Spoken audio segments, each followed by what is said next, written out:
So tell me in the comments, what market are you in? Where are you working at? What's the market like right now? Awesome. We got a lot of we got people from all over the country.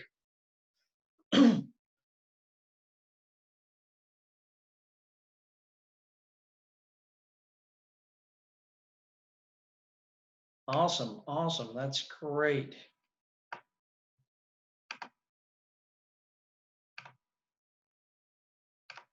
It's great. Cool, man. Cool.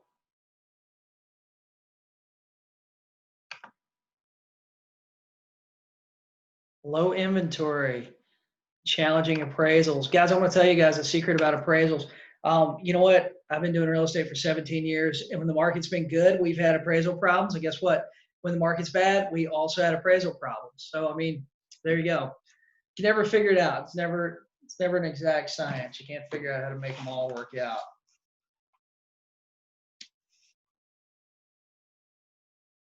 So give me just a second. We're going live on Facebook and Zoom are acting a little bit slow tonight for some reason. So let's give it just a minute or two while everybody is getting on.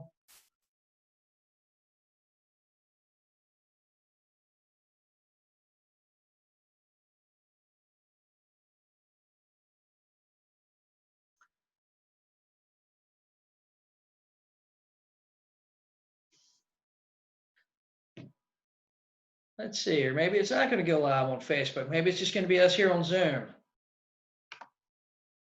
And that's not a bad thing at all. Hey, so we got Greenville, South Carolina. We got West Palm Beach and Central Florida. We got Venice, Sarasota. We've got New York State. We got Los Angeles. We've got East Tennessee. We got Dallas, Fort Worth. We got Myrtle Beach, South Carolina.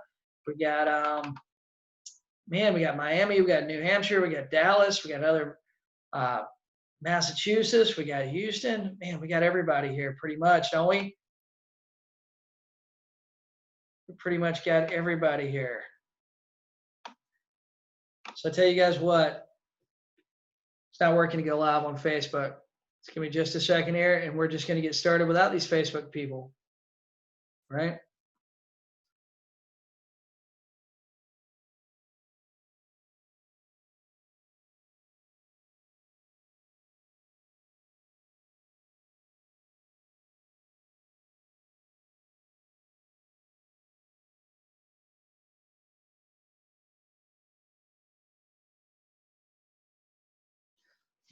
Cool. So, guys, let me ask you guys a couple of questions here before we get started. I'm assuming that we've got a lot of people on the call, and who on the call wants to take more listings? Put me or raise your hand. Do you want to take more listings? Surely we got more people than that. Surely we got more people than that, right? Who wants to take more listings? It's on the call with me. Guys, we got a lot, man. Hey, Michael. Hey, Debbie. Hey, Laura. Hey, Laurie. Hey, Daryl. Cool. We've got a lot of people's hands raised.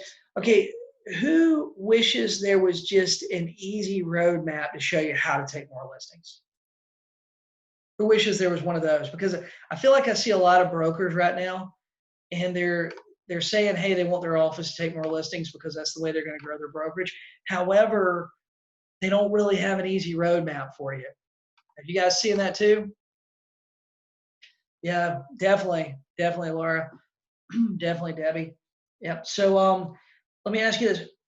Who would like to have on this call, who would like to have a more predictable schedule, right?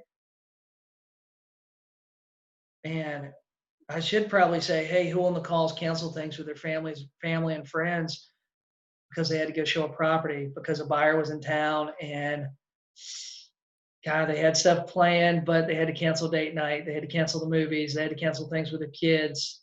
Maybe they couldn't go to the parents' birthday party, right? Because the buyer was in town and they had to go show their property. Gosh, how many of you guys are working 7 days a week right now? Yep, Lara just did that. Yep, Daryl, exactly. I mean, 7 days a week. I mean, I know a lot of people are doing that right now. A lot of agents are doing that right now. And let me ask you this. Do you think it would help you if you had a mentor that had already built the kind of business that you want to have. One that's got a predictable schedule, a predictable income, and has a roadmap that's easy and simple to follow. Would it help you if you had a mentor to help you do that?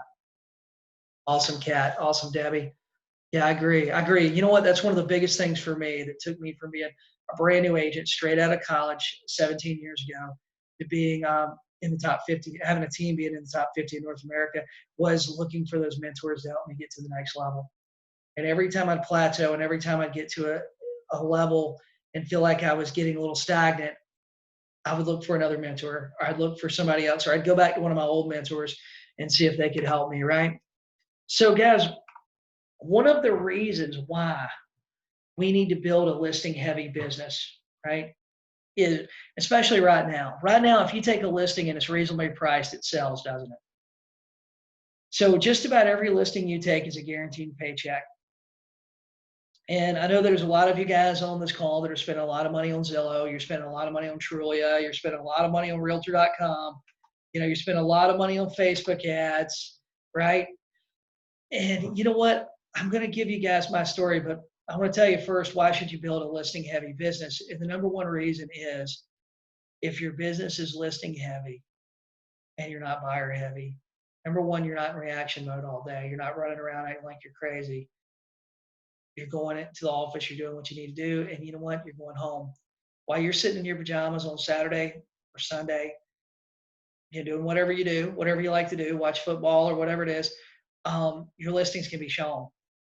Where if you got 50 listings, they can all be shown today without you getting out of your pajamas and really without you answering the phone, right? You can set them up on showing time, centralized showings, let other agents register for it. All you got to do is wait for them to call you, ask a couple of questions, and send over a contract, right?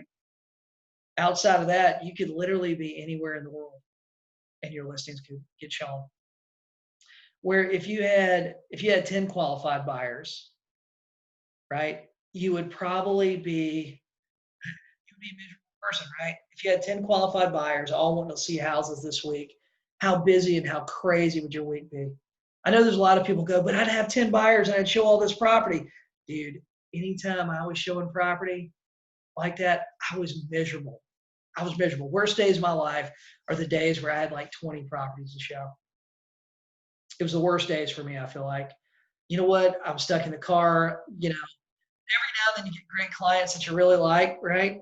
But that isn't always the case. Usually for me, I'd get that client that after like 30 minutes, we've run out of stuff to talk about in the car.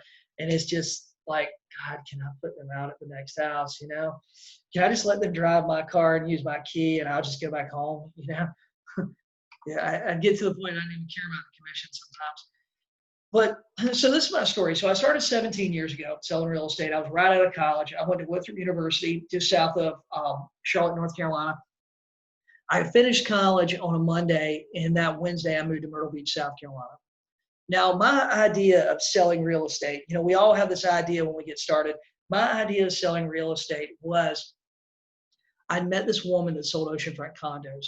The way she explained it to me was I would hang out in an office close to the beach. I could basically hang out on the beach if I wanted to, and people would call me, and I'd go unlock some rooms, some really nice condos and stuff. I go unlock them, walk them around, look at the amenities for 20, 30 minutes, and then they would buy it. And I would just magically somehow or another get a check for like $6,000. Now, I was right out of college. My friends graduating were getting jobs, making like 25, 30,000 a year. And I was just going to move to Myrtle Beach, South Carolina, sell oceanfront condos and hang out at the beach, right? Now, what I didn't know was this lady actually sold new construction. And the thing about selling new construction is sometimes it would be 18 months before you actually close the building, right? And you'd have to wait till then to get paid. And in the meantime, you would either go sell some other stuff or you'd basically just about starve to death, right? And then you got to hope that these people that wanted to buy the oceanfront condo or whatever, you had to kind of hope that they would like stay in the deal. So I quickly learned that I was a broke college kid and I didn't have the money to do oceanfront condos like she did. So fortunately, I was sitting in the office one day and there was this guy in the back. It was an office meeting. There's probably 50 agents there. we're going around the room, basically talking about who got the latest and greatest listing. Um, there was a guy in the back, and people just kept going back to him. He kept going, "Hey, well, wait a minute, I forgot about this lot I listed over here, and I got another one I'm gonna list on Friday, and I got this and that, and all this stuff." And I um I walked out of the meeting, and I was like, "Man, how did you?" And I like basically I tracked this guy down, cornered him up in the hallway, and I was like, "Hey, look, how did you how are you getting all these listings? Like, how much mail are you doing?" Because that's what I thought you had to do was mail. And he goes, "Oh, well, I just make calls. I call sellers that want to sell their properties." And I was like, "No kidding. How do you call sellers that want to sell their properties?" And he goes, "Well, primarily I call for sale owners and expires." And I'm like, "Holy shit, what is I mean, this is how new I was. I was like, "What is an expired?" And he kind of explained it to me, and he goes, "Man, you got to listen to this guy, Mike Ferry." And I never heard of any of these people, right? Never heard of any of these people before. And hey, I'll tell you this: at the time, I didn't even own a cell phone. Can you guys imagine that? I didn't own a cell phone, and I had a home phone at that time. This was 17 years ago. I did not text. I mean, God, email. I barely knew my email address and what my password was. I mean, I was as new as you could possibly be. But so anyway, I quickly got introduced to Mike Ferry. It made a lot of sense to me. Before I was basically rolling quarters and getting up change to buy stamps to send letters to people and stuff, and which made no sense. I was basically spending whatever extra money I had and getting nowhere. And and I was looking at a lot of envelopes, and that was about it. I'd get to the office and hang out. Basically, what you see a lot of agents in your office doing. I think they're doing that because they don't know what else to do, right? They think they went to the office today, so it was a work day. It was a good work day, and that's not the case. That's not the case. So anyway, I quickly got introduced to Mike Ferry. I quickly embraced the phone and getting on the phone calling people. But I'll tell you what, I was not very good at it. I didn't really follow a script. I didn't know that if you ask the same questions over and over again, sooner or later you'd know all the answers to your questions. I didn't know stuff like that. I didn't know that there was such a thing as a listing presentation. Basically, what I would do was I would get on the phone and I would tell the people whatever they wanted to hear so they let me in the door, right? And then when I got in the door, I would stay there until I guess I thought I was going to wear them down, or maybe they'd sign my paperwork so I'd leave. Sometimes, guys, I would show up and have a 2-hour appointment like this, not even bring the paperwork with me. How many of you guys have done that? Showed up to listing appointments without the paperwork, right? So, I mean, it was painful sometimes. Sometimes I go on 8, 10 appointments a week, and just, a sheer numbers volume thing. I would get one or two every now and then, right? So fast forward, that was around 2004. Fast forward to 2006, I made more money in 2006 than a 25-year-old should probably ever make. And then 2007 come along, we've seen the market fall off in 2007. At the time, I was working for Keller Williams Realty. I work at Keller Williams Realty now. But at the time I was working for Keller Williams Realty, I had 75 active listings on the market.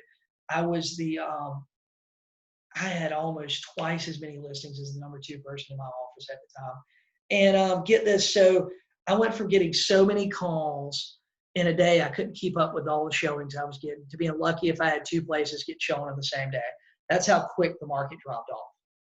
Right. So I happened to see this opportunity. There was a lot of empty places in the Myrtle Beach area. Nobody lived in, that everybody bought as investors, and everybody bought thinking they were going to flip. Long story short, I had this bright idea. I would get it was my wife at the time, it's my ex-wife now. I would get her to get licensed to be a property manager, and we'd start a property management company. Have you guys ever had a bright idea like that? That you'd go try to do something else. You try to start a second business technically because your first business wasn't quite going like you wanted to. So I stayed on the phone calling expireds, calling for sale owners. I quickly went from 0 properties to actually like 200 properties in 12 months.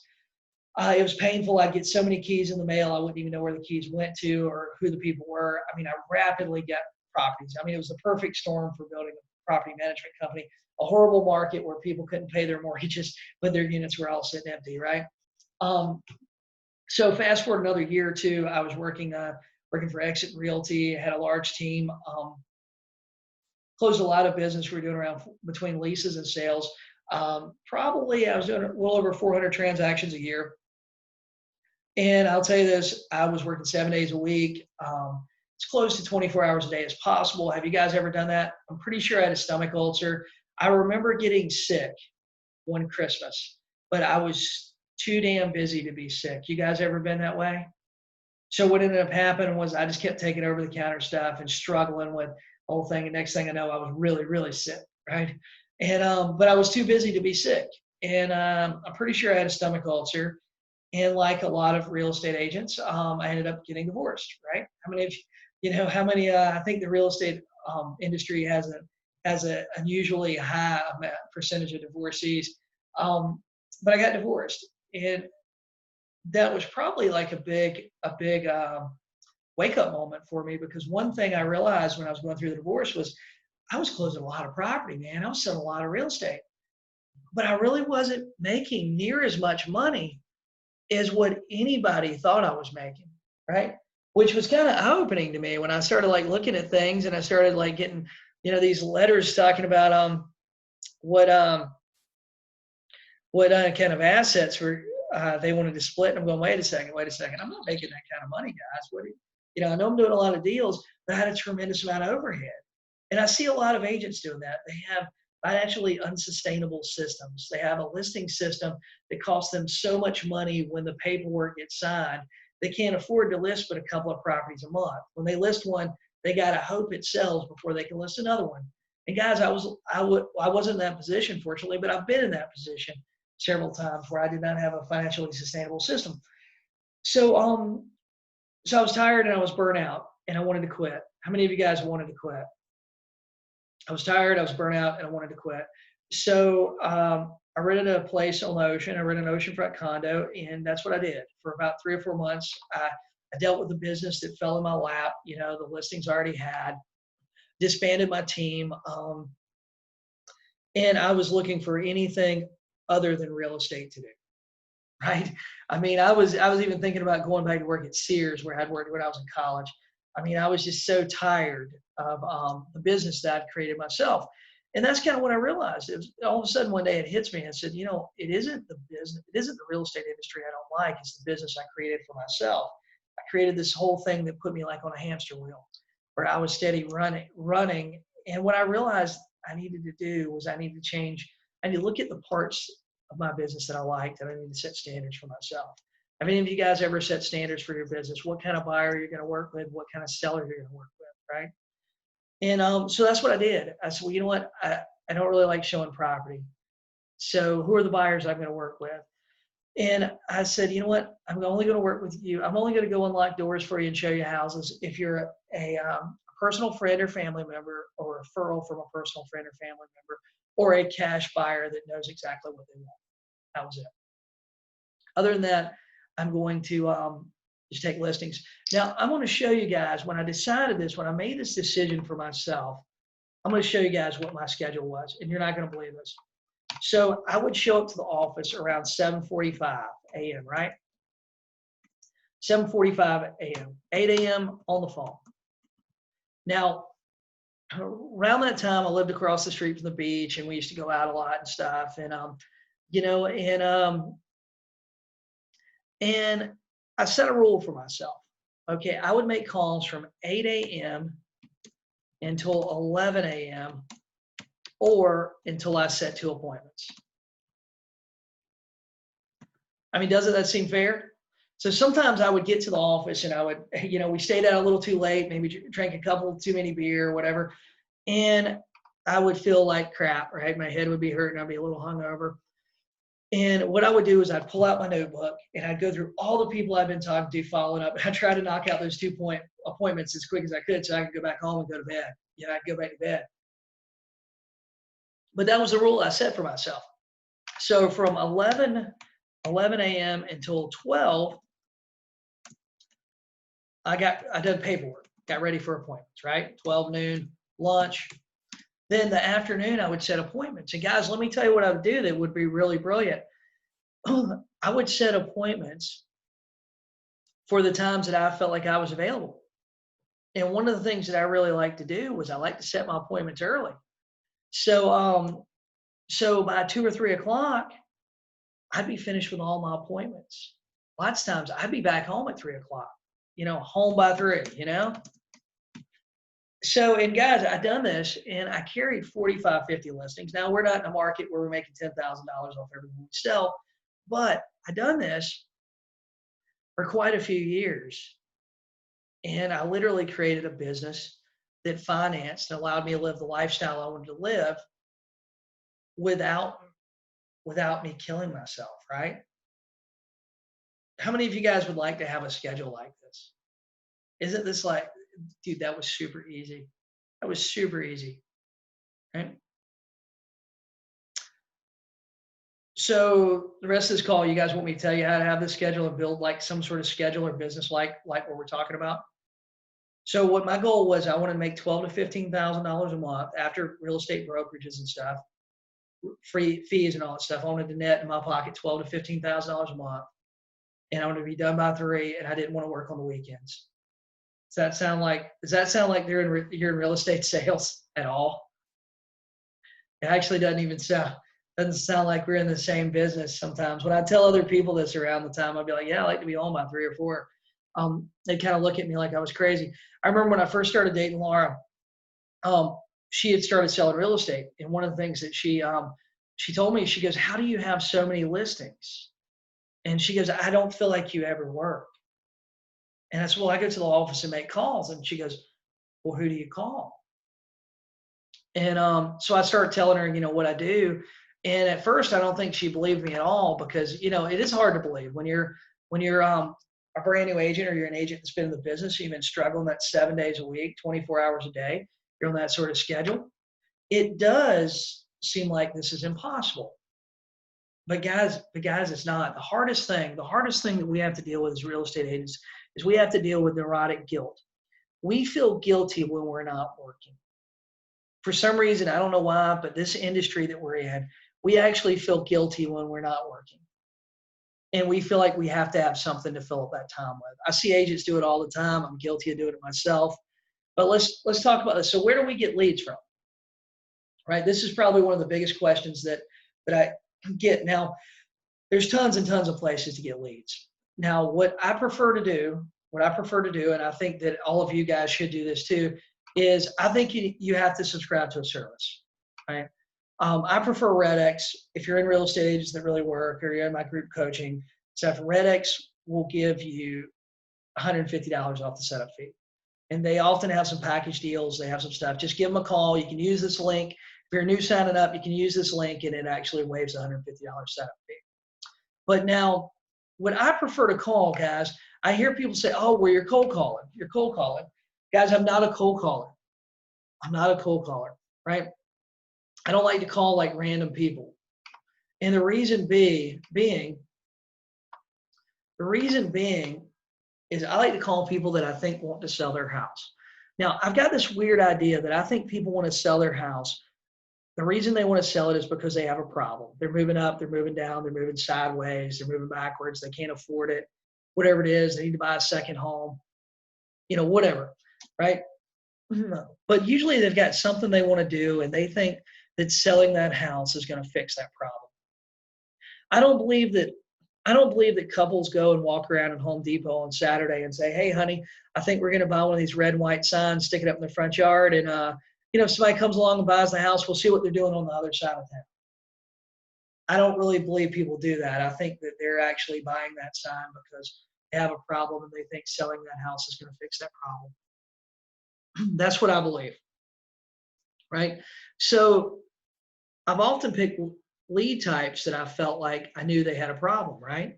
Now my favorite one is an expired listings. And I know agents talk about it being tough.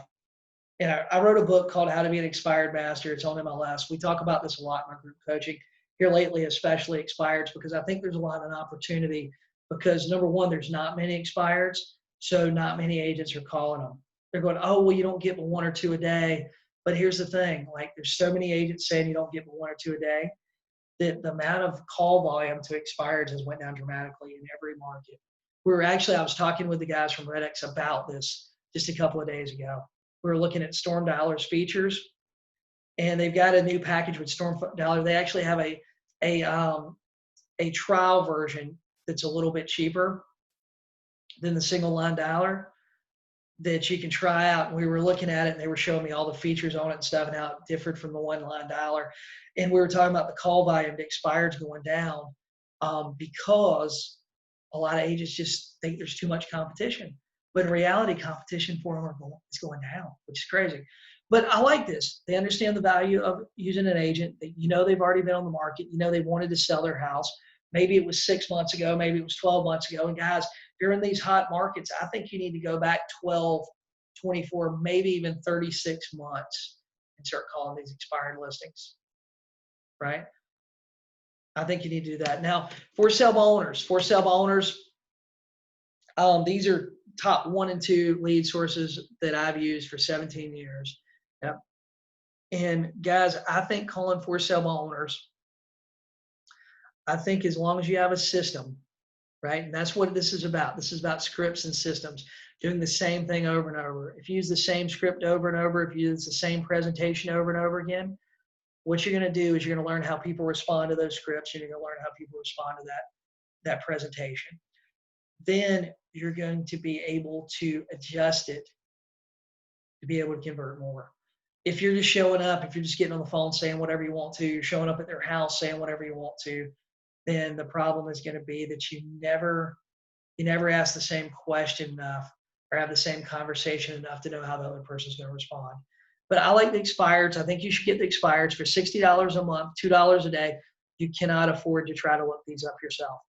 Now, the for sale owners, yes, you can go to Craigslist. Yes, you can go to Zillow. Yes, you can go to these other websites and get them for free, right? But the problem is it takes time to do it.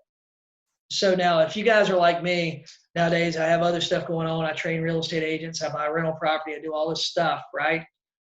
And then I still want to go out there and make calls, and I still want to prospect some because, guys, it's the most bang we can get for a buck right now. Or as far as time commitment, the highest paid hour that we can have is prospecting, I believe, especially right now. So, guys, the thing is, if I only have an hour, I don't want to spend 30 minutes of that hour looking for numbers. I want to be able to open up my laptop and just make calls. Right? That is the value in subscribing to a service. And I think that we have to do it if we're going to be serious about making calls and prospecting. And getting a dialer is just that. A dialer is going to keep you from procrastinating. It's going to keep you just dialing the next number, right? So what do you say when you get somebody on the phone? So guys, I'm going to show you. I got a script book that's in my coaching here. Let me pull it up. Let me pull it up here, and we are going to. So what do you say? So let's go down through a couple of these scripts. You guys can screenshot them. You can share them in real estate agents that really work if you want to. Now this has got 35 scripts that I come up with that are mine that I've used or I've modified and used for years. Let's go down through a for sale owner script, and let's go down through an expired script real quick. Then we're going to talk about some objections real quick. What do you guys think about that? So I'm going to adjust this down a little bit so you get it all on one page. Okay, guys, go ahead and screenshot that if you want to. So for sale owner script. Hey, Mr. Seller, this is Jason Morris with Keller Williams Realty. I'm calling you about your house. Is it still for sale? I said, oh, yeah, my house is still for sale. Hey, fantastic. What will you take for it? Oh, well, it was in the ad. That's going to be a common response. Well, you didn't see it in the ad? But here's the thing, guys. Sometimes you're going to ask this question. You're going to get a very different answer than what you see in the ad. In the ad, maybe it says $150,000. When you get them on the phone, they go, well, we're asking $150,000, but we take $125,000. Great. So $125,000, you know? So how soon do you want to sell it? We're getting a price. We're gauging motivation. Okay, now, here's the thing I like to do. I like to ask questions about stuff in the ads, right? Stay on track. Stay on track. This is an easy, simple script. Stay on track with it and don't get off the conversation. So I like to ask questions. Hey, is the home in good shape? You know, how's the roof? How's the HVAC? You know, how big is the yard? Is it on half an acre? Is it on 3/4 of an acre? Is it an HOA? Whatever it is. Now, while this is going on, I want to have MLS up, and I want to get an idea of ballpark what this thing could sell for, right? Now, I like to use a certain pricing strategy, and I think it's important that we have a pricing strategy that we use that makes sense, that we can explain to other people. And I like to price based off of actives rather than solds. Okay, the reason being is because we buy everything in our life based off of active pricing. We can't buy things based off what it sold 6 months ago, right? We can't go, hey guys, you guys had a great Christmas sale. I know it's September, but you guys had a great Christmas sale on these bed sheets. Can I get it for that price? We can't do that, right? If you go in JCPenney and they don't have the bed sheets you want for the price you want to pay, then you only have a couple options. Number one, you could just not buy bed sheets, right? You go to another store, but maybe they don't have the brand you like. Maybe they don't have the thread count you don't like. Or you can stop being cheap and you can pay more money. So a buyer looking in today's market, if they want to buy a house, let's say this for example, if they want to buy a house in the St. James School District, it's a popular school district here in my market, they want to buy a house there. If they can't buy the house they want to buy for the price they want to pay, they either can just not buy a house, continue doing whatever they're doing, living with mom, renting a condo, whatever it is. They can not buy a house. They can go to a different area, but the problem is they might not be in the school district they want to be in. They might not be close to their friends, might not be close to work, right? Okay. They can hope a house goes on sale. But guys, when we see a house go on sale, there's usually a problem with it, correct? It usually needs a new roof, it needs a new carpet, it needs stuff. Usually when we think a house is on sale, it's really not on sale. It needs stuff, right? Or they could go back to the lender and ask for more money, right? And I like to price listings based on that. We just had a great call in my group coaching where I went down through this and showed several examples. But once you get an idea of the comps, once you get an idea of the value, you say, hey, Mr. Seller, if I can get you enough so that you can put that $125,000 in your pocket after my fees and attorney fees are paid, would you be okay with that? Now, here's the thing. Why would they not be okay with that? Okay, as soon as they say yes, I want to set the appointment. And I want to set the appointment for a time that works for me, right? I want to dictate the time. I want to say the time. Because here's the deal. Okay, if you say, hey, Mr. Seller, what time works for you? Well, I don't know. I'm going to have to talk to my wife and get back to you.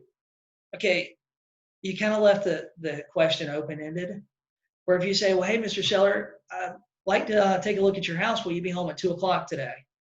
And they said, well, we're not going to be at home at 2 o'clock. No, that's not going to work. So you have the opportunity to ask another question. Oh, hey, no problem. Will you be at work then? Well, yeah, we got to work till 5 today. I just answered my phone because, I don't get many calls. Hey, well, that's great. Well, how about if I come a little later? What if I come at 5:30 or 6? Would that work for you guys? Give you guys plenty of time to get home? Oh, no, today isn't good. Well, how about tomorrow? Okay, you work all week. How about Saturday, right?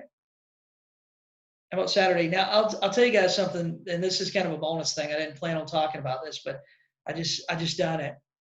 Guys, if you get in the habit of asking for the appointment 3 times during the call, if you follow that I just said, hey, Mr. Seller, would 2 o'clock work for you today? It's no, that isn't going to work. Then you ask a follow-up question. Hey, no problem. Will you be at work then? Oh, yeah, we'll be at work. Or no, I got a doctor's appointment, whatever it is. They will give you a reason 9 out of 10 times. Okay, then you have the opportunity to ask again. Oh, well, okay, well, hey, no problem. Well, the doctor's appointment, do you think you guys will be finished up, by 4 or 4:30? Oh, yeah, okay, well, great. Or no, that isn't going to work for me either. Hey, no problem. Well, what about tomorrow? And then when tomorrow doesn't work out, you say, well, hey, I understand, everybody's busy during the week. How about Saturday morning? I'm actually going to be in your area about 10 o'clock. Would that work for you? Right? If you get in the habit of asking for the appointment 3 times, your number of appointments will go through the roof. Now, you guys can see this script is pretty simple. So as soon as you set the appointment, my next thing is I'd like to send you over a package that tells a little bit about my team and what we do to sell homes. What's your email address? Now, guys, I'm going to tell you this. If you do not have a pre-listing package, you need to go get you one right now. Guys, download this template. It's just a template. You'll have to change some of the graphics and update some of the graphics, but it's got a video, shows you everything to do. Go there, download it for free, and get your pre-listing package together. 8 to 10 pages, something easy, something you can send out, something that's sitting on your desktop or in your email, right? So I'd like to send over a package that tells a little bit about me and my team and what we do to sell houses. What's your email address? 9 out of 10 is going to give it to you without hesitation. Hey, great. Well, I'll plan to see you at 4 o'clock tomorrow. Now, you're only calling. Now, a lot of agents feel like they need to qualify in the utmost way, right? Yes, I am, Andy. They need to qualify to the extent that it's almost ridiculous. Now, this is me. I'd like to have more appointments. I'd like to qualify a little less. You know, I'm gauging motivation, getting a price, and setting an appointment. Right? That's all. When you get there, you can ask them questions about moving. You know, you see this script doesn't have a lot of extra in it, right? And the reason it doesn't is because a lot of extra isn't necessary. You know, I see some of these trainers and stuff that are showing agent scripts right now, and they've got their 12, 15, 18 questions long. Hey, we're doing a survey on for sale owners in your market. You know, do you have time for some questions? No, I don't have time for questions. I am busy. You know, guys, they don't want to do a survey. They want to sell their house, right? They don't have time to do a survey. So, so the thing is, we want to be easy. We want to ask the same questions over and over again. We don't want to ask questions that aren't relevant to the conversation, right? Some of these things have questions that are almost as relevant as, hey, are you going to take your cat with you when you move? They don't make sense. Why do you need to know that on the initial call? So set the appointment, use your pre-listing package, and then use your sales process, right? I've got this funky idea too that I don't believe we're in the business of selling houses. I believe that we sell a service that sells houses. We get paid on that service's performance. So we should have a service, and our pre-listing package is our brochure about that service. Right?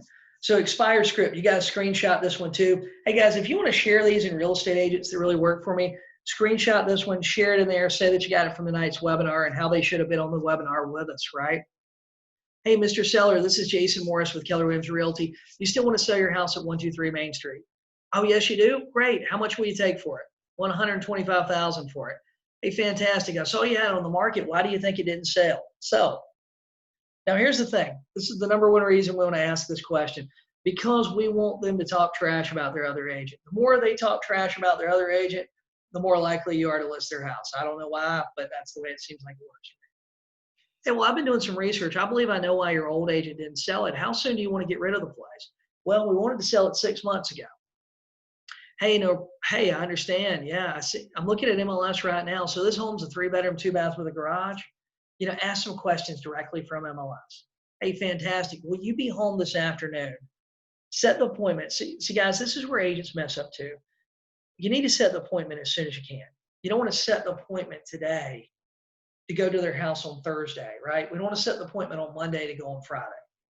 We want to set it to go as soon as we possibly can. Will you be home this afternoon? I can stop by about 4 o'clock. Will that work for you? We go through the same process. You see, these are easy scripts, right? Easy scripts. So guys, I know that you guys are getting some objections. And let's see here. I know you guys are getting some objections. I wrote this book. I'm going to show you this here right now. Seller objections. I got this idea that objections, there's 2 different things. A lot of people are getting objections. You are getting objections, which an objection is nothing more than a smokescreen, right? It's just a reason for them to get you off the phone. We all give salespeople objections, right? So what I want to do real quick is I'm going to show you the first 2 or 3, I think, that are probably what 80% of you are getting. Now, there's a thing called objection, right, which is just a smoke screen, is to get you off the phone. Then there's a condition. A condition is a real thing that's happening. Like they can't meet you at 2 o'clock because they're going to be at the doctor's office. That's a real thing. Nothing we can do about it, right? Where an objection is something that's usually not real. Okay? So, guys, there's 2 basic strategies that you can use to overcome all objections. Okay, this book's available on Amazon. I'm going to save you reading 52 pages. Here, strategy number 1, overcome the objection quickly, revert back to your original script. Number 2, get as much information as possible, then follow up. Honestly, you can have a bad phone call. You call back the next day, they probably won't even remember it. So guys, we're going to go down through 2 or 3 of them real quick that are probably going to be 70, 80% of the objections you get.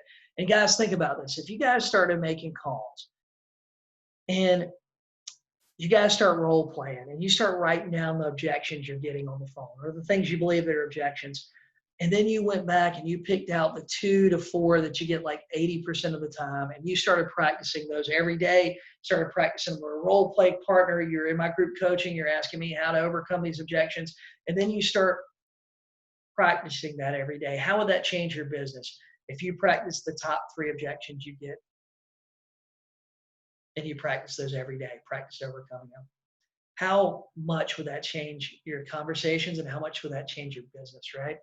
You know, I believe that getting really good on the telephone is the best thing that you can do for yourself, your family, and your bank account, right? Getting really good on the phone.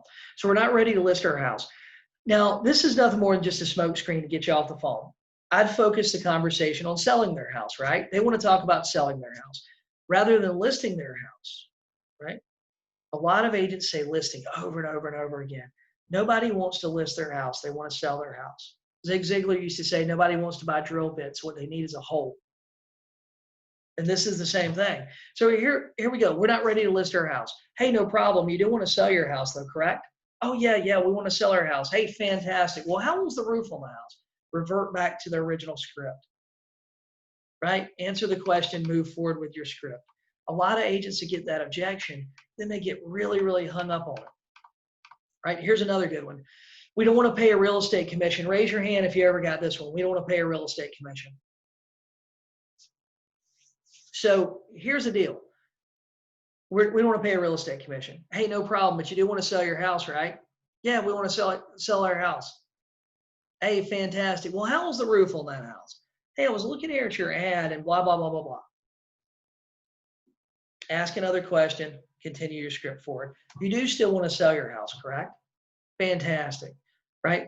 Hey, get this. I don't like to pay to have the oil changed in my truck, but I know that I have to have the oil changed, right?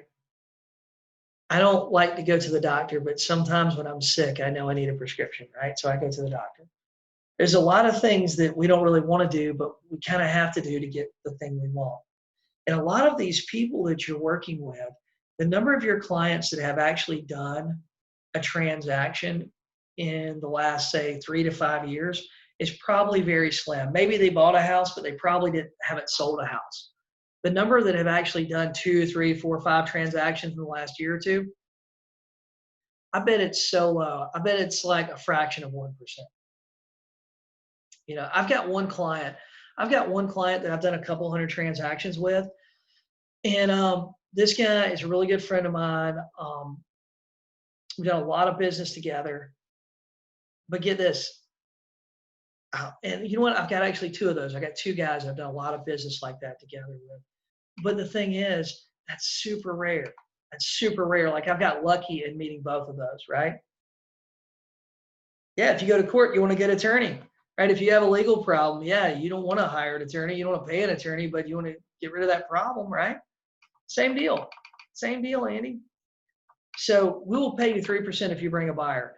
Now, I think this is an objection. When you get it, you should be really excited about it.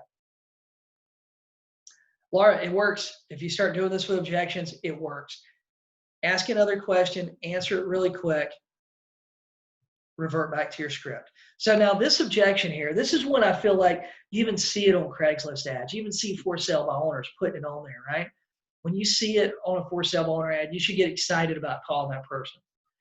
So we'll pay you 3% if you bring a buyer. So number one, they're offering to pay you. Maybe it's not what you charge, but they see value in the service. And they see a reason they need you. So the sellers are already open to possibly working with you. And guys, it's super easy to set up an appointment with them. Guys, I was just showing my group coaching how to use the net sheet to actually overcome and negotiate your commission without really negotiating your commission, right? But seller, we'll pay you 3% if you bring a buyer. Fantastic. Will you be home today at 4 o'clock? Right? I get excited about these because they're already saying, hey, we want to work with you. You're just negotiating what your paycheck's going to look like, right? So you're willing to pay 3% and negotiate against you. I mean, maybe, but yeah, man, when they tell me they're willing to pay me a commission, I'm excited about it, right? We're just negotiating commission. Now, I like this one too, and I feel like we see this one a lot. We want to do some updates before we put our house on the market. There's certain objections like this that I feel like this is a fantastic objection for me, right? Because I've got a lot of experience remodeling homes. I got a lot of experience doing stuff. I got a lot of experience just buying stuff from Home Depot, right? So, one of the things that I like to say is, hey, I've seen sellers in the past overprove a home thinking they're going to get more money, but learn those upgrades were only important to them. Or they have appraisal issues, right? They have a beautiful house, they've upgraded, and it looks amazing, but they have appraisal issues, right? So basically, hey, I've had sellers make some bad choices. I like to get face-to-face with them as quickly as possible. The script basically goes, fantastic. I tell you what, how about if I come over and take a look? I've had a lot of clients that do work for putting the home on the market. I can help you make some choices that'll save you some money or help you make sure that you get a return on the money you're investing in these upgrades. We want to make sure that we tell them that. Because guys, we know, here's the thing, like if no other house in the community has granite countertops, right, and they're selling for $200,000, no other house has granite countertops. Honestly, granite countertops are nice. They're a nice feature, but they're not a feature that's going to get you 205. I don't think so anyway, right? I don't think it's going to be a feature that's going to help you get a little more money. It might help you sell your house a little faster, but I don't think it's going to help you get more money. And here's something crazy too. We all see this too. We'll see some of those people, they bought a house from D.R. Horton, they bought a house from Pulte, they got the upgraded granite, right? They got the granite instead of $30 a square foot, they got the one that's $75 a square foot, which is nice. But here's the deal. The average buyer coming into their house doesn't know that that's some rare, exotic, whatever granite, right? All they know is it's granite. They don't know if it's a $30 one or the $75 one. I remember one time, so back we were building some custom homes in a community, and we had a lady that wanted, I can't remember the exact color, but it was a pure white. It was a pure white. The thing was the granite at the time was $135 a square foot. The granite was going to cost like $18,000 for the house. The house was only like a $200,000 house, right? I mean, it didn't make sense to spend $18,000 on granite.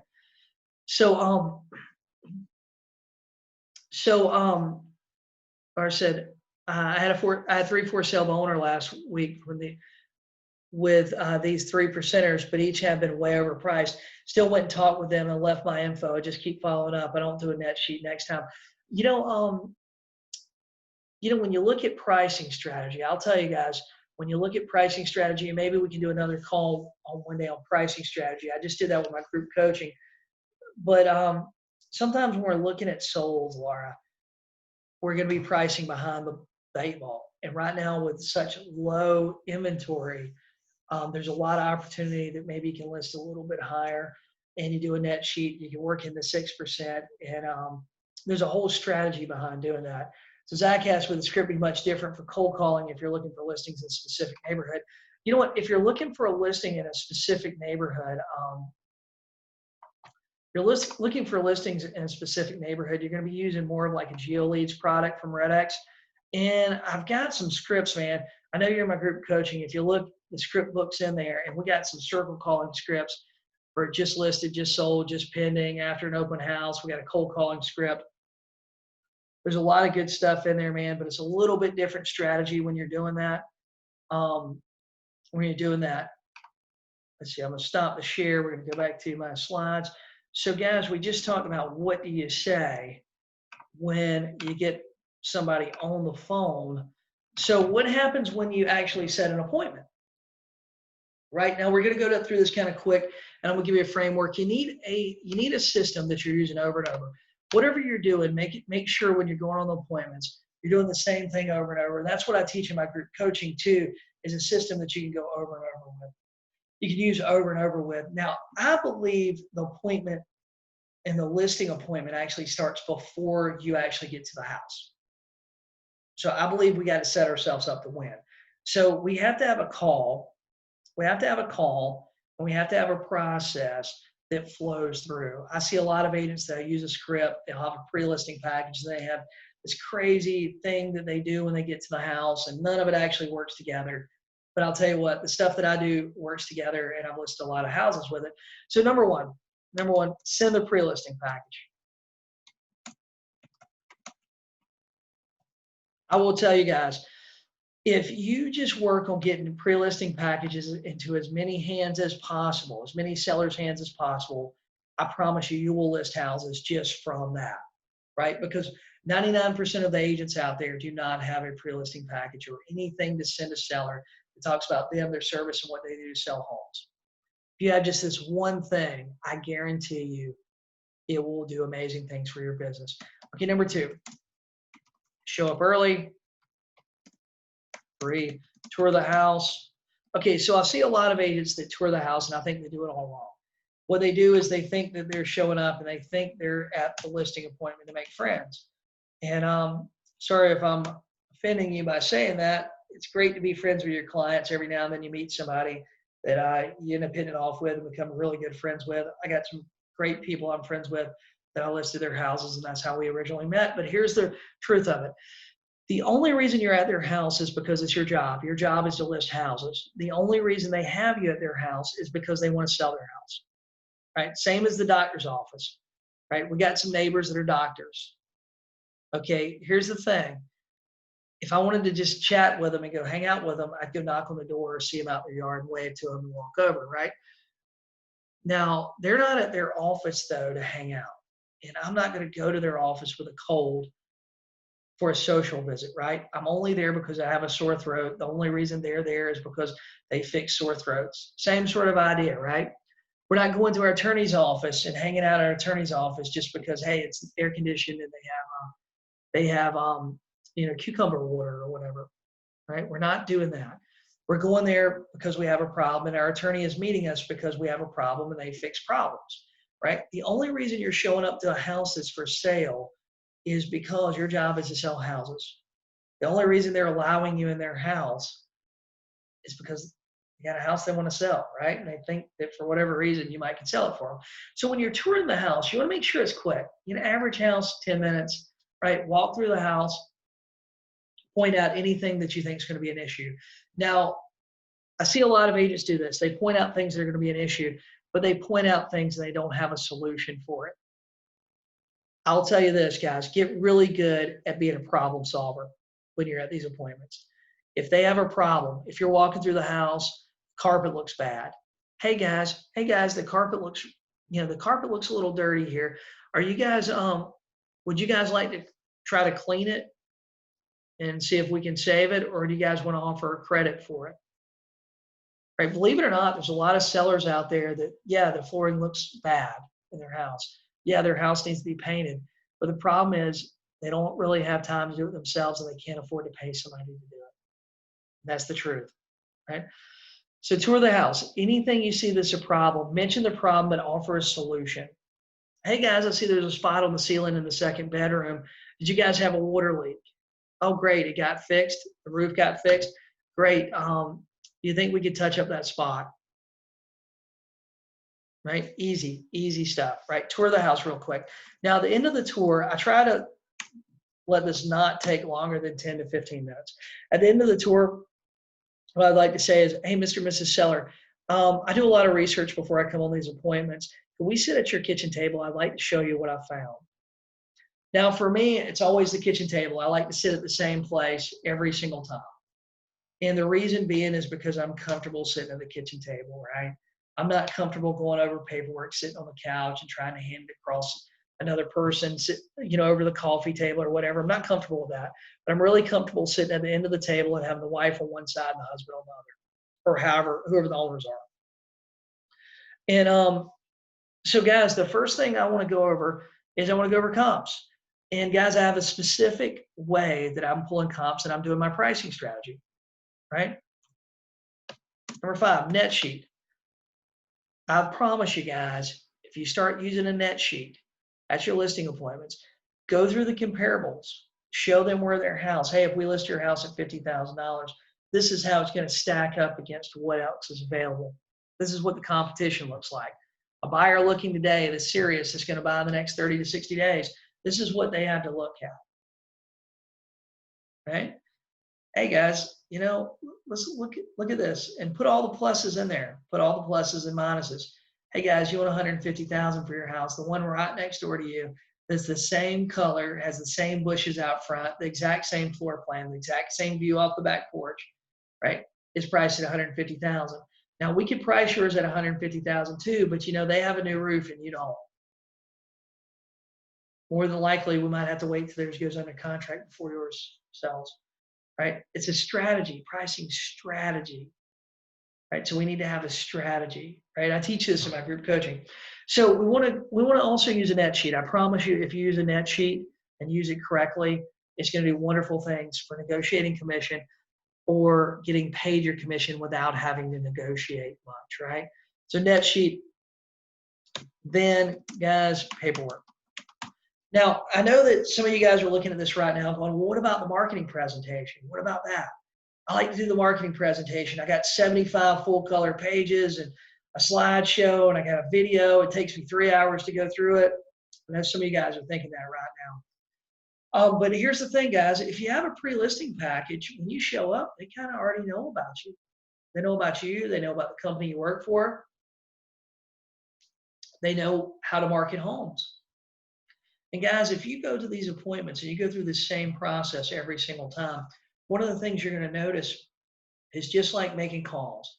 The way to get really good on the phone, making calls, is number 1, to actually make a lot of calls. You get really good if you make a lot of calls. That's number 1. But number 2 is use a script. Once you've asked those same questions 100 times, 200 times, 1,000 times, you're going to know all the answers to those questions. You're going to be able to anticipate the objection before it comes out of their mouth. Sometimes you'll feel like you're psychic. Believe it or not, you'll feel like you're overcoming the objection before they give you the objection, right? And if you do the same thing on these listing appointments, you'll get really good too. But the only way to get really good at listing appointments is, guess what? To go on listing appointments. It's like playing golf. The only way to get really good at playing golf is to go out and play golf, right? Now, guys, I show up with paperwork. Like, I like hard paperwork. I like for it to be filled out. I like for it to be highlighted. I like for all their stuff to be put in place. I like for my commission blank to be already filled in. I don't know about you guys. I like to know how much I'm charging before I have to discuss it with them, right? I feel like there's less negotiation and less commission reduction conversations if the blank's already filled in. I don't know why that is, but guys, go through the comps, go right through the net sheet. Think, hey guys, so you want 150,000? If we put your house on the market for 164.9, that's going to give us a little bit of room there after real estate commissions, attorney fees, deed stamps, and all that stuff's paid. That's going to net you $150,000 and some change. It gets you a little more than what you want. Would that be acceptable to you guys? So, oh yeah, that'd be acceptable. We get 150,000. Now sometimes you're not in that situation. Sometimes they want 150 and you're at 148, right? But we want to be as open, as honest, and as transparent as possible. And guys, sometimes we forget too. Sometimes we go, well, I'm not taking the listing for over 150. But here's the thing, guys, we're in a super hot market right now. Hey, that $150,000 house, if you got listed at 159 or 164.9 or even 169 to take the listing right now. You've got sellers that are motivated. You got motivated sellers. You have to list it 10% higher than where you want to be, but inventory is flying off the shelf. Why not list their house? It may look a little bit overpriced today when it goes on the market, but the way the market's going in 2 weeks, 4 weeks, 6 weeks, all of a sudden, dude, you got the best, hey, a couple of listings cheaper than that go under contract, you price reduce them $5,000, right? Next thing you know, you got a really well priced listing. You got the best priced listing in the neighborhood. Pricing strategy. Remember that, pricing strategy. So guys, what's next? So how do you find time to call, right? This was a problem I saw. I've had a lot of agents tell me. How many of you guys raise your hand or put yes in the comments? Do you have trouble finding time to call? Right? Do you have trouble finding time to call? Yes, I see a lot of hands getting raised. I see Charles, no, awesome, man. It's because you got a schedule. So this is the reason why a lot of agents have this trouble is they say, hey, I'm going to call when I have time, right? They say, I'm going to call when I have time. Well, here's the thing, guys. If you wait until you have time, you're never going to have time because guess what? We're all busy. We all have stuff going on. We all have stuff we like to do. We all have things, we got kids at home. We got a significant other. We got whatever it is. We got hobbies. We got places we got to be. We got people we got to talk to, right? So if you just say, hey, I'm just going to wait until I got time, then you're never going to do it. You have to have a schedule. And guys, this is the easiest way to build a schedule. I'm going to show you real quick. Okay, sit down with a notepad. Okay, number one thing you got to do, you got to put in family time, right? You got to put in your family time, whatever it is that you're doing. If you want to go to your kids' softball games, that sort of stuff, you got to schedule it, right? If you don't schedule it, you're probably not going to show up or you're not going to do it. I can tell you this, if it doesn't go in my Google Calendar, I am not going to be there. That's just the way it is. Okay, family time, I think you got to put that in there. That's number one. Business commitments. Okay, now business commitments, these are the things that will not change because you're busy that day. It won't change because you have to have buyers drop into town. This is your office meetings, your coaching calls, if you're networking at chamber events, they're not going to change the chamber after hours event because you couldn't be there at 6, right? They're not going to change it from Tuesday to Thursday for you, right? Things that they're not going to change the time.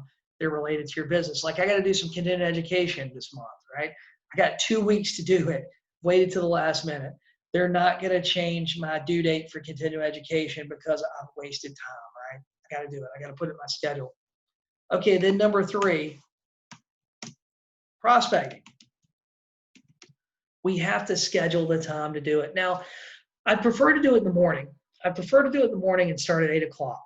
And the reason being is because if I do that, there's nothing really before that. Now, ideally, that's what I'd like to do. But I understand, some of you guys got to take the kids to school. You got other stuff going on. Some of you guys have other jobs, and you just have to work your prospecting in when you can do it. But guys, if you do it first thing, if you say, hey, well, I got to take the kids to school at 8, and instead of saying, hey, at 8:30, I'm going to be in the office making calls. Instead of doing that, you say, well, I'm not going to start till 9 because I see a lot of agents do this. Well, people don't like to be called at 8 o'clock in the morning. Dude, it don't matter. It doesn't matter. If you call at 11 o'clock in the morning, people are going to be up. You're going to get that person every now and then that's upset. If you call at 8 o'clock in the morning, you're going to get that person that's upset. If you call at 5 o'clock in the afternoon, every now and then you're going to get that person that's upset. Right? But if you start calling at 8 and you don't let anything get before, what happens with a lot of us is we say, well, we're going to start calling at 9 today. But then we go, well, you know what? We got to go do blank, blank, blank real quick. And next thing you know, it's 11 o'clock and you haven't made calls and you've missed your window of opportunity, right? You missed your window of opportunity and you don't get to make calls. So we have to schedule. We have to put it in our schedule. Okay, number 4 is everything else. If you're doing a blog, schedule that 30 minutes to write the new blog post. If you're doing a podcast, schedule that time to do a podcast. whatever else you got, paperwork, put it in there, right? Easy way, get all this stuff in your schedule, and that's it. But guys, here's the thing. If you do not schedule time to make calls, you will not do it. It's like going to the gym or anything else. If you say, well, I'm going to wait till I feel like it before I go to the gym, you're never going to go. If you wait till you feel like it, you're never going to go. So this was a big question I got, and we're going to wrap things up after this. We got time for some question and answer. How do you get over fear, procrastination, and doubt? Okay, so I'm going to tell you guys a personal story about me. And there's a couple of strategies. Number one, I think that we have to set ourselves. Well, Laura's got a question I want to go back to. Do you schedule an afternoon for the people you can't reach in the morning? I think that's a great idea. I think scheduling an afternoon every now and then and scheduling a Sunday every now and then, or even a Saturday morning is fantastic. You will get people. I used to work with this guy. He used to call he used to say he used to call it Golden Sundays, and he would literally only make calls on Sunday, new calls and stuff. He'd only make them on Sunday.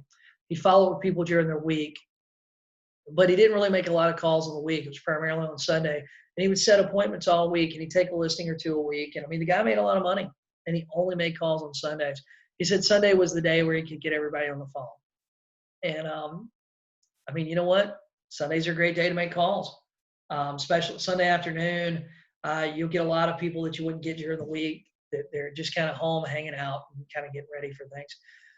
So now, how do you get over fear, procrastination, and doubt? Well, the number one thing that I've found for me is I like to constantly put like good stuff in, right?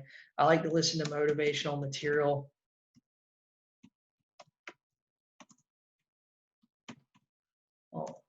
And read. I like to listen to motivational material, and I like to read. I feel like it gives me a little different perspective on things. I like to listen to people that are doing big things, even if they're not in the real estate industry, right? I feel like the more good stuff we put in, you know, if you're listening to things like, even if you want to listen to things like Tony Robbins, Zig Ziglar, Brian Tracy, I mean, there's so many of them. Les Brown is a great one. You know what? I like Grant Cardone sometimes. I like Gary Vaynerchuk sometimes. I like, I like Ed Millett. I like, there's a guy he's got a thing called the Genius Network. I really like him.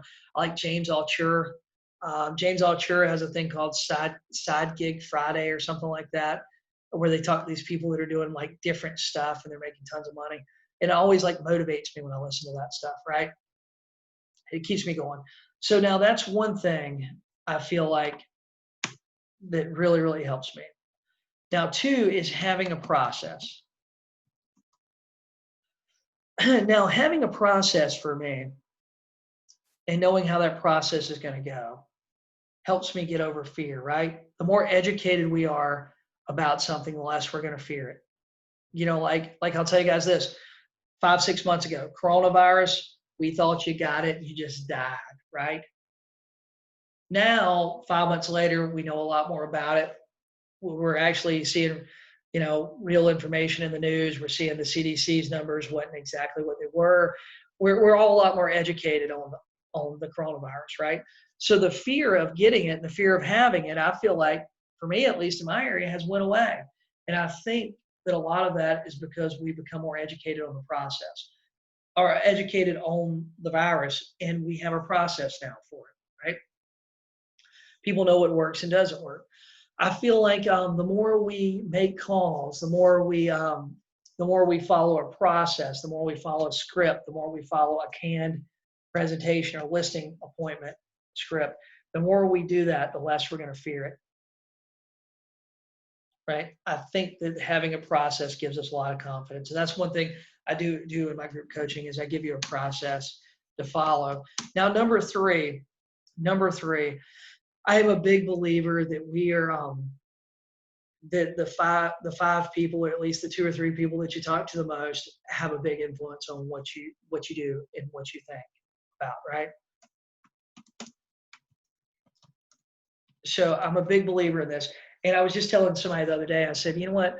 Um, like, man, I really want an airplane. And they said, well, what are you going to do when you get an airplane? And I said, I don't know. I never had an airplane before, right? Where are you going to fly to? I don't know. I've never had an airplane. But you know what, man? I got these two friends, and both of them I've known for a long time. Both of them have airplanes. And I feel like when I talk to them, they talk about all this stuff about their, like I hear them talk about these airplanes all the time. And they're always doing big things. They're always doing big things, and they're doing stuff. And you know what? It makes me look at some of that, and it pushes me a little bit. It pushes me a little bit. It keeps me from procrastinating a little bit. Sometimes I'll look at things that I'm doing and I go, man, I kind of beat myself up a little bit. Maybe it isn't going as fast as I'd like. But I talk to them and I see, stuff they've had going on, or I see where they were a year ago versus today. And, sometimes things take a little bit longer than we want to. Sometimes you got to keep your eye on the compass and make sure you're going the right direction. Sometimes the clock can fool us. Sometimes we feel like, hey, we got to be somewhere by a certain time, and then we get discouraged when we're not there. But the truth of it is we're heading in the right direction. We're making progress. Maybe you're not getting a listing appointment today, right? But you're making your calls and you're having a lot of good phone conversations. And you got a lot of great people to follow up with, right? So you do that for 30 days, you do it for a week and you get 10 people, then you do it for another week, you get another 10 people you're following up with. 4 or 5 weeks later, you got 30, 40 people in your pipeline that you're following up with. You're asking good questions and you're giving them good information and good value every phone call. Next thing you know, all of a sudden you start getting a flood of listings. Those 40 people that wouldn't set an appointment with you, all of a sudden you got 3 or 4 or 5 of those set an appointment with you in a week, But I believe hanging around a group of people and being involved in a group that is doing something that's working, that's following the same process you, has a lot of power to help you overcome fear, procrastination, and doubt. And that's one of the reasons I do group coaching, and I don't do any one-on-one, is because that group has people in it. They're all following a similar plan. And you see people in it like Zach. He's on the call today. Zach just closed 2 deals. He's showing some buyers' property. They're big buyers. Zach has a process he's following, and Zach is doing big things. I'm proud of the guy. He's doing more than he done last year. He's moving in the right direction, right? Daryl Self, I think Daryl's on this call. Daryl's out near Dallas, Fort Worth. Daryl is doing a lot of great things, right? He's making calls. He's moving in the right direction. He's listing property. There's another guy in my group coaching, Brian Walsh. He's doing a lot of great things. He's making a lot of calls. Every day doesn't go like he wants, but you know what? He's steady in there and he's pounding away and he's making the calls and he's setting appointments and he's taking listings. These guys are all in tough markets, right? And think about it. If you're talking to those guys that are doing the same thing as you, they're working. They're making it work for them. Guys, it's going to eliminate some of that procrastination, fear, and it's going to eliminate some of that doubt. And, guys, the people that are doubting your plan, those are people that you don't want to be in that top 5 you're talking to, right? You don't want them to be in your top 5. So, guys, I hope that helped you guys some. So we got some time for some question and answer. Hey, guys, I'm going to tell you this. If you guys want to be in my group coaching, I got a deal I'm going to offer just on this webinar here. Join my group coaching tonight. Use the code $1 at jasonmorrisgroupcoaching.com. And the first month will only be $1. It's regular $40 a month. You can cancel anytime. You can join tonight. You get all my scripts. You get all the whole system. You get access to it today. We have a weekly call. It's every Thursday. We have a group that you can be a part of. We do some regular role play and some scripting stuff in that group. And guys, you get the first 30 days for $1. Like I said, there's no commitment. It's month to month. Sign up and you can cancel anytime. So what questions do you guys have? What questions do you guys have about what we've talked about tonight?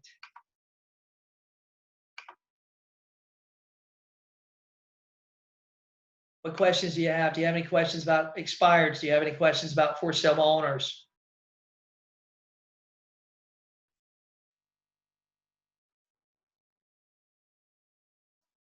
Awesome, man. Awesome. Let's see, we got a couple here.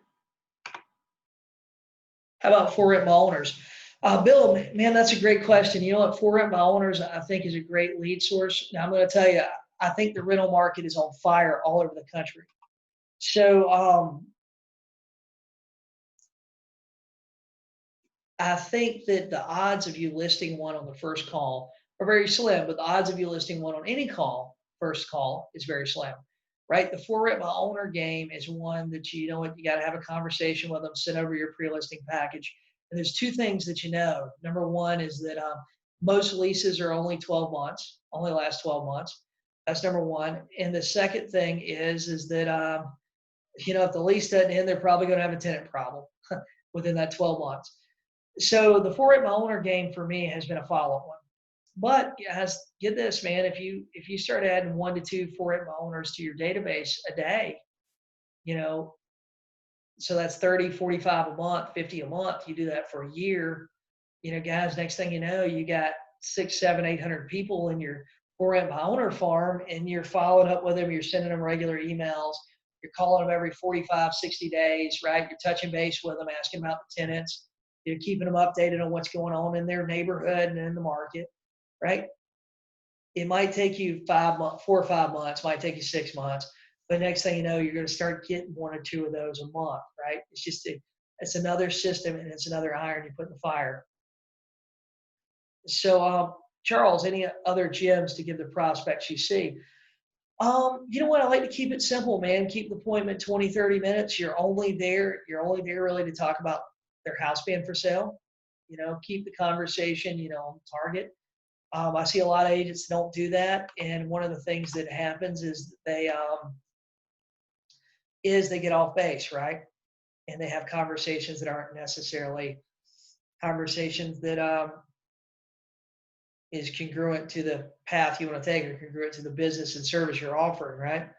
I was role playing with some agents for a little while, and one of them, man, he would get on these calls, and he would have a conversation that would be so far out left field that it's like, man, no wonder you're not setting appointments. Like, stick to the script, you know? Keep it simple, right? Tori, do you send monthly newsletter to your database? If so, what do you send? You know what? I do not. I don't like the whole idea of sending like a spam email out to my clients. I like to follow up individually, and I like to talk about like what's going on in the market, what's coming on the market, what's going off the market, what's pending, what's expired, what happened in their neighborhood, what happened down the street, lender programs. Hey, you know, great script to have, Tori, is, hey, Tori, this is Jason Morris. Hey, we've been talking about your house for sale last week. I just want to give you a call. We're doing some marketing. We've got a 100% financing program, and I believe the area your house is in qualifies for it.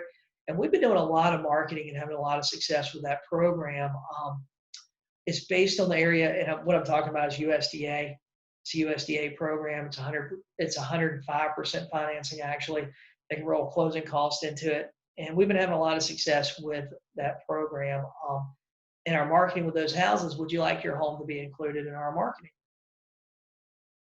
And they say yes. Say, hey, well, fantastic. Well, I tell you what, how about I come over today at 2:00, and we go down through some paperwork we need, and we can talk a little bit more about it. Does 2:00 work for you? Yes, it does. Fantastic. Show up at their house and do it.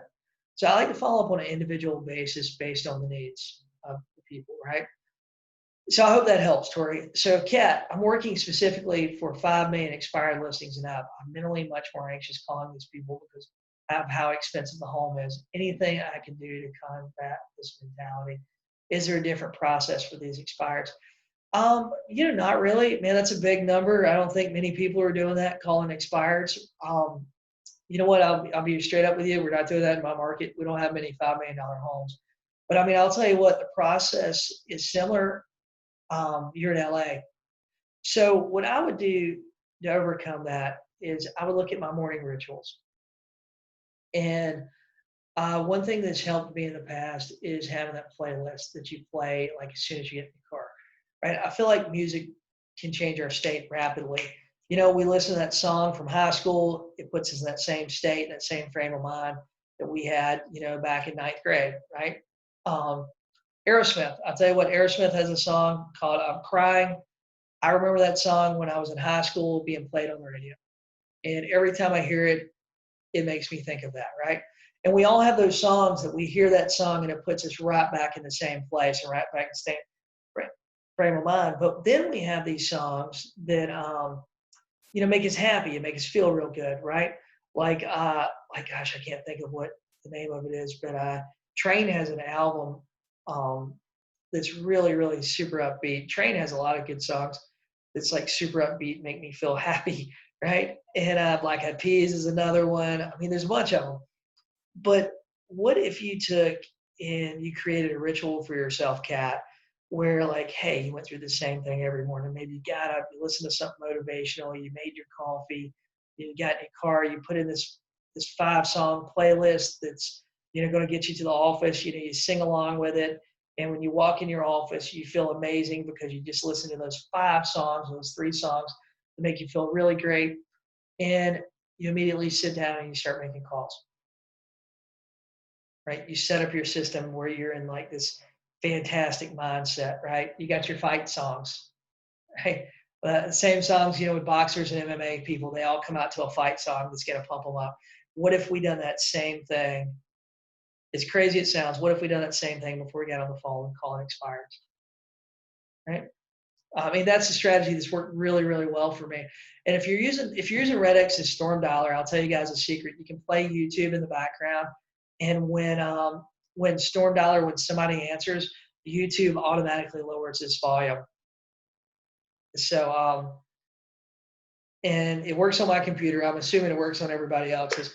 But for me, and what I'm doing too is I'm actually using Google Voice to dial into the dialer rather than my cell phone. So guys, what other questions you have? I hope that helped, Kat.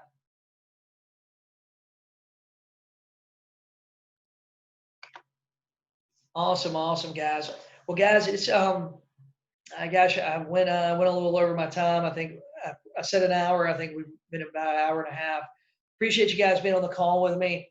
If you guys would send me a message through Facebook, give me a little feedback. Let me know what you think about this call. Post a review for me and Real Estate Agents That Really Work, if you would. That'd be fantastic. Guys, if you want to join my group coaching, it's $40 a month. You can join tonight for $1 for the first month. Just go to jasonmorrisgroupcoaching.com and put in the coupon code $1. So look forward to seeing some of you guys in there. Look forward to working with some of you guys. And if I can help you, just send me a message through Facebook. I'll look forward to it. You guys have a great night.